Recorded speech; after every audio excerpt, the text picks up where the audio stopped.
Comment éviter d'échouer dans le ministère à cause de l'entourage? Frères, sœurs, maman, famille, mari, comment éviter? Pour conclure, comment nous pouvons éviter que beaucoup de gens servent Dieu, mais ils se retrouvent en train d'être tombés à cause des sentiments familiaux, à cause d'un homme qu'on a à la maison qui ne prie pas? Qu'est-ce que je ferais d'un homme que j'ai à la maison qui ne prie pas? Qu'est-ce que je ferais de ma soeur qui ne prie pas? De ma maman qui ne prie pas? De mon père qui ne prie pas?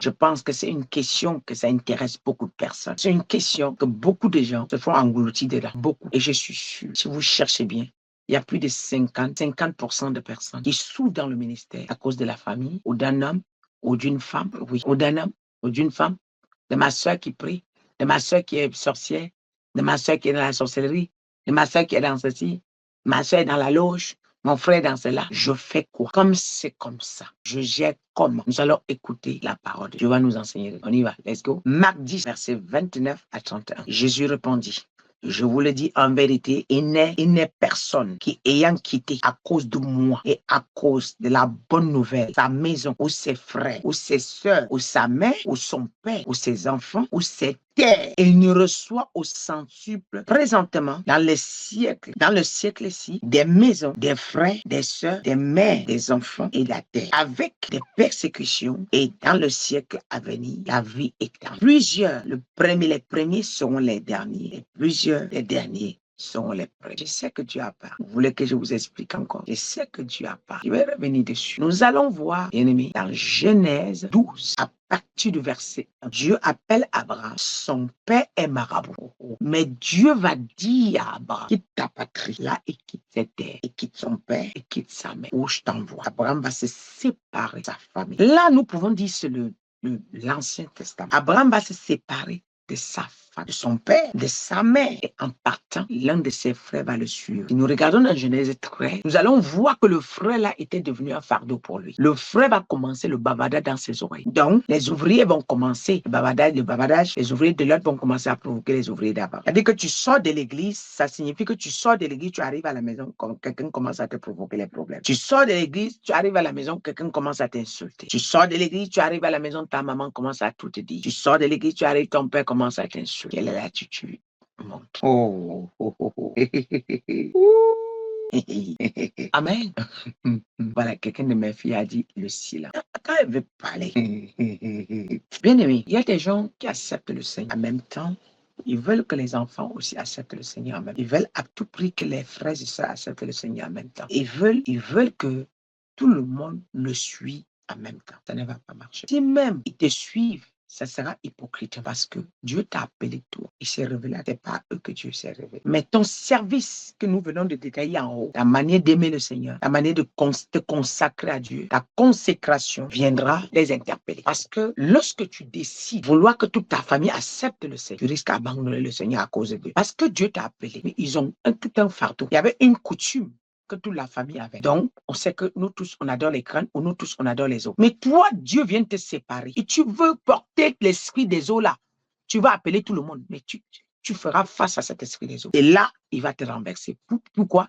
Il va utiliser plusieurs voies pour t'affronter. C'est pas comme ça. On ne peut pas avoir un fardeau sur la tête. On veut décharger le fardeau des gens. Qu'est-ce que je fais? Voilà pourquoi Dieu a dit à Abraham: quitte ta patrie. Le fait qu'Abraham quitte ne tue pas sa femme, ne tue pas ses frères. Tout au contraire, Dieu t'en va te préparer, t'équiper afin de retourner affronter les esprits quand tu seras prêt. Mais tu ne peux pas, tu viens de sortir de l'œuf, tu clore, tu es encore un poussin. Et toi, tu veux combattre les Goliaths des esprits, mais ils vont te détruire. Je viens dans une famille où nous tous, on n'a pas connu même ce qu'on appelait Jésus. Nous tous, on adorait ce qu'on appelle, on sait que quand quelqu'un meurt, on enterre, quelques temps après, on part déterrer, on enlève le crâne, on met derrière, et puis on fait une maison, on vient là-bas tout le temps lui donner à manger. Donc, voilà les dieux que nous on adorait, les dieux morts. Nous allons voir un verset qui va nous parler beaucoup.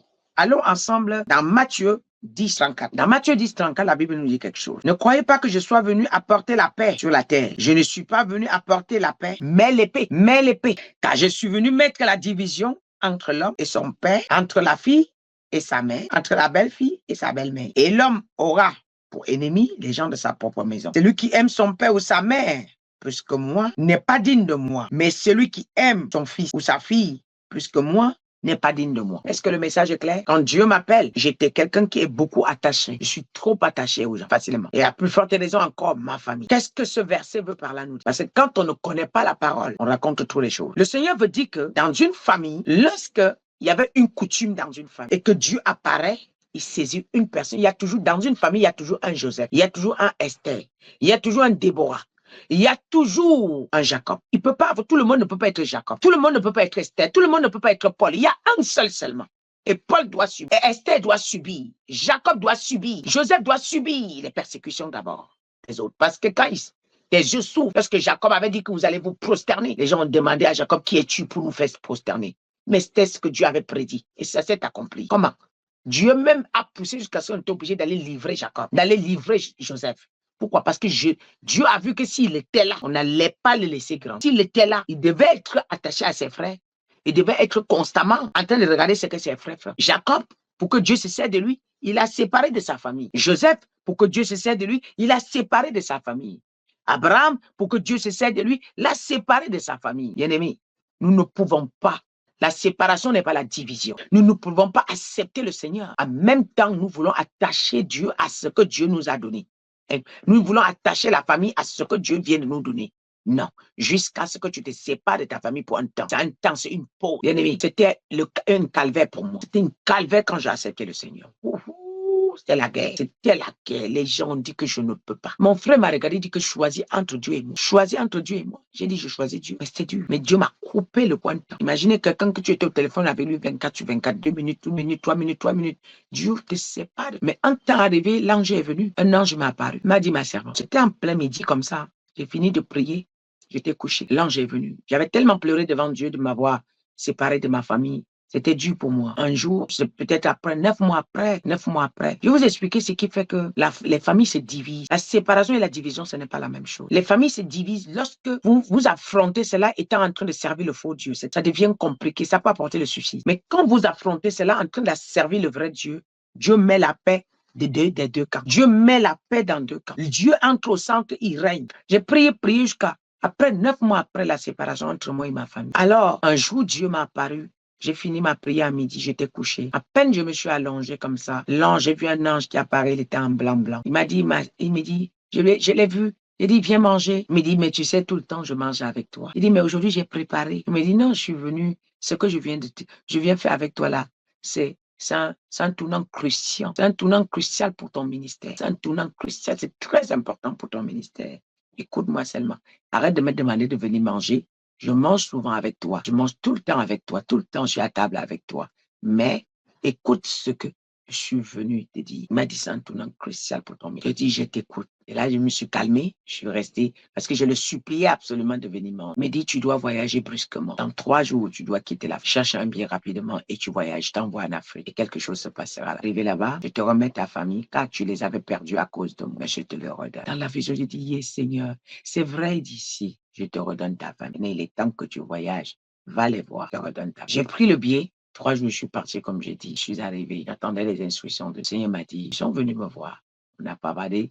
Mais on me parlait là, mais chacun avait la gorge comme ça parce que d'après eux, moi, je les avais fait du mal en les abandonnant à aller voir certains dieux qu'on ne comprend pas ce qui se passe. Alors, il me dit, je suis arrivé. Le Seigneur me dit, tu sais, je dis non, Seigneur. Il me dit, avant qu'ils arrivent ici, tu dois d'abord prier. L'assise que vous avez dit, vous allez voir tel jour. Tu te lèves le matin, voilà la prière que tu dois faire. Il m'a donné des sujets de prière. Et le matin, j'ai fait les sujets de prière. Et lorsque j'ai fait les sujets de prière, ils sont venus ça. J'ai dit, on a commencé, j'ai dit, avant de prier, avant de commencer, est-ce que je peux prier? Ils ont dit, oui, ma pasteur. Ça, là, c'était les moqueries, hein? C'était pas les vrais, oui, ma pasteur, là, c'était pas vrai. J'ai prié, dit, l'esprit d'orgueil n'entre pas ici, laissez Seigneur, toi qui m'as appelé, j'ai prié, qu'ils ont dit, ah, ils ont commencé à parler. L'orgueil, là, c'est ils ont parlé. Je sais seulement. Eux-mêmes, ils se sont dénoncés eux-mêmes de ce qu'ils m'ont fait. Ils ont été trop durs envers moi. J'ai rien fait de mal. Ils avaient monté tous les enfants. Et puis, un enfant a commencé à dire, mais dans ça, la maman, il n'a même rien fait. C'est vous qui allez payer l'amende ici. Mais elle n'a que prié. Maintenant, on l'a persécutée comme si elle avait fait quelque chose.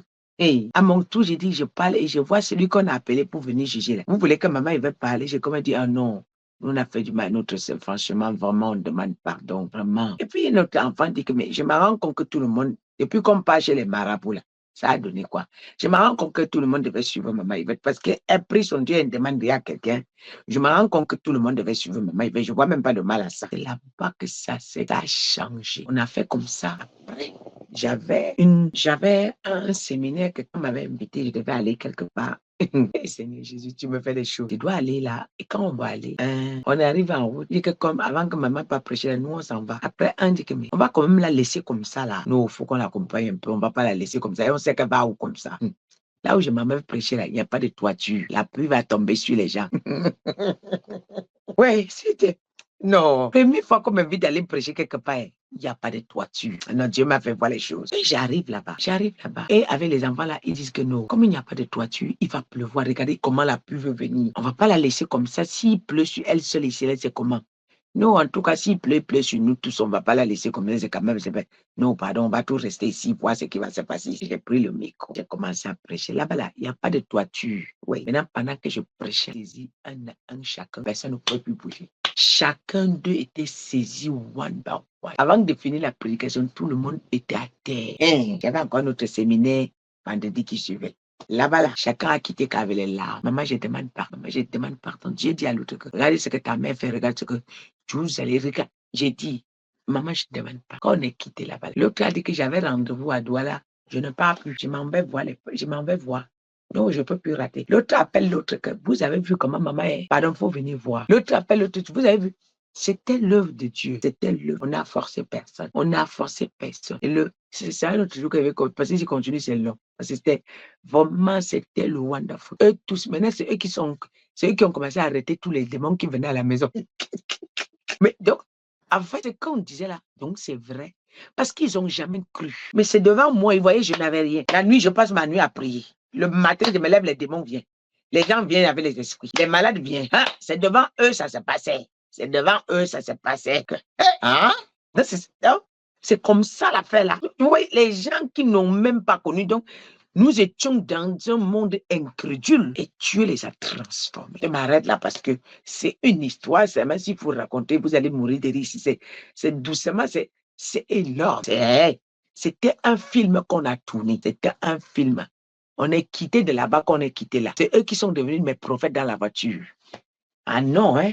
C'est eux qui sont devenus mes prophètes. J'écoutais seulement. Ils sont devenus mes prophètes. Hey! C'est lui qui était le plus dur là. Et donc, l'appel là, j'étais là comme ça. On dirait que quand tu prends le micro, tu n'es plus la même personne. Hey, mais attends. L'autre prend le téléphone. Non, il faut venir voir l'affaire là. On ne va pas dire à quelqu'un. Il faut venir voir l'affaire là. On ne peut pas dire à quelqu'un. C'est clair. Non. Elle est transformée. On ne peut plus. Il n'y a rien à faire. On ne peut plus débattre de l'affaire là. Il faut laisser sa main. Hein? L'autre dit, hein? L'autre dit, oui. Il faut venir voir. Faut venir voir. C'est que, quoi? Il faut venir voir. On ne va pas dire à quelqu'un. C'est lui qui avait payé ses billets pour Douala. Il change les billets. Pour l'autre, il change les billets. On arrive. Donc, l'autre séminaire qui arrive là. Mon grand frère pas chercher ces gens. On dit qu'elle est devenue. Allons voir. C'est lui là qui m'avait saqué. Il a dit que, elle est partie. Maintenant, on dit que c'est. Lui-même, il ramène les gens. Eux, ils veulent voir. Ils sont venus avec un groupe. J'ai fini, je veux prier pour les gens. Donc, le moment où je veux prier pour les gens, le voilà qui rentre avec ces gens. 2 personnes se sont avancées. Le Saint-Esprit les a portés. Bam! L'autre est saisi, commence à parler la langue de l'autre côté. Et son ami avec qui il est venu dit que, attends, ta soeur là, on ne s'approche pas d'elle. Ce sont les gens qu'on est venus ensemble qui sont là. Donc, elle n'a même pas touché. Elle ne les connaît pas. Et c'est comme ça qu'ils sont en train de manifester là. Attends, c'est quoi ça là? Je ne peux plus m'avancer. Ah non, je ne peux plus. L'autre dit, mais attends, je voulais qu'on prie pour moi, mais ce que je vois là, il ne faut pas que mes démons se manifestent ici. Je fais comment? Il dit, mais attends, je dis, tu vas aller qu'on prie pour toi. Il faut partir. Mais tu veux que je fasse quoi? Mais là, je faut aller. Voilà, lui, tu dis, attends. L'autre encore s'avance encore, il dit que, non, je m'étais pas. L'affaire devient sérieuse ici là. Mais elle ne connaît pas les gens qui viennent là. Mais mon grand frère dit que, est-ce qu'elle vit au Cameroun? Elle ne connaît même pas quelqu'un ici. Oui, on est en train de vivre ça ici là. Ça devient sérieux l'affaire là. Elle ne connaît personne ici. Et celle-là même ne triche pas. Nous, on la connaît. Je sais pas, c'est quoi ça encore? Quand on quitte là-bas, là, chacun me regarde maintenant comme ça. Ils sont assis. Ils me regardent maintenant. Le lendemain, les gens viennent. Remplir la maison. D'autres sont venus avec l'orgueil, d'autres avec les bagues pour me tenter. Quand la mèche est levée, il y a une femme là-bas, il y a un homme là-bas avec sa femme. L'autre dit à sa femme que, l'autre dit à sa femme que, attends. Faut pas manifester ici. Faut pas manifester ici. Parce que faut pas que tu tombes aussi comme les autres. Ils sont derrière pendant que je suis en train de faire le travail. Faut pas manifester ici. Faut pas que tu tombes aussi. Faut pas que tu tombes aussi comme les autres. Ah non, je veux pas ça. Le pire, c'est que quand je délivre, que j'arrive ici, sa femme aussi tombe et dit, ah, voilà l'affaire. Non, en fait, c'était pour eux c'était pour eux comme quelque chose qu'on n'avait jamais imaginé. Et c'est ça qui vient les trouver à la maison. Donc, ceci, je suis rentré dans ce témoignage-là, comme voilà. En fait, ceci pour dire, les œuvres que vous manifestez pourront convertir vos familles. Les œuvres que vous manifestez pourront parler en votre faveur. L'onction que vous avez cherchée pourra parler pour vous. La manière que vous êtes consacré à Dieu pourra parler pour vous. Car le drame se pose là où, quand on se sépare de sa famille, on peut servir un faux Dieu. Ça devient compliqué. Quand on se sépare de sa famille, on peut tomber sur un mauvais pasteur. Ça devient compliqué.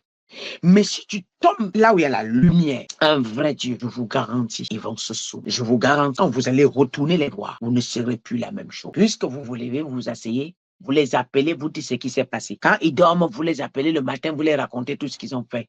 Non, il commence à dire non. Quand on marche, on regarde derrière, si maman, il ne voit pas tout. Attends, elle t'appelle, quelqu'un dort en France, elle t'appelle, te dit ce que tu as fait. La fête, il devient sérieux. Donc, tu vois, là, c'était Dieu utilise toutes sortes de moyens pour les. Donc, ils sont chez eux, tu les appelles, tu dis que tu as fait ça hier, et voilà. Hein?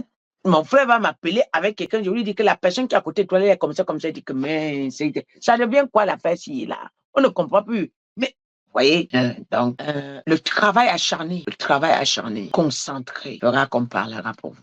Que Dieu parlera pour vous. Mais vous ne pouvez pas imposer les gens de donner leur vie à Dieu. Pourtant, vous ne travaillez pas. Si tu veux dominer, travaille plus que tout le monde. Si tu veux influencer, travaille plus que tout le monde. Tu veux régner, travaille plus que tout le monde. Tu ne vas pas vouloir dominer les gens et tu dors plus que eux. Ça ne marche pas. Mon message est fini. Si quelqu'un a été béni, voilà, donc voilà, si quelqu'un a été béni, je bénis le nom de l'Éternel. C'est pas ça? Donc, en clair, en vérité, les œuvres célestes dominent le physique. Pour conclure, vous voyez, quand je suis allé chercher Dieu, je suis rentré, ça a renversé le Dieu qui dominait ma famille. Ça a renversé le Dieu qui dominait ma... Parce que quand la famille se lève contre toi, c'est un Dieu qui est derrière en train de les exciter. C'est un esprit qui est derrière en train de les exciter. Et si tu n'es pas encore prêt, tu ne peux pas renverser ce Dieu-là. Mais les œuvres célestes te donnent le pouvoir sur eux. Le don que tu portes te donne le pouvoir sur tes ennemis. Renverse tes ennemis. Détruis le plan de l'ennemi contre eux. Merci. Donc voilà.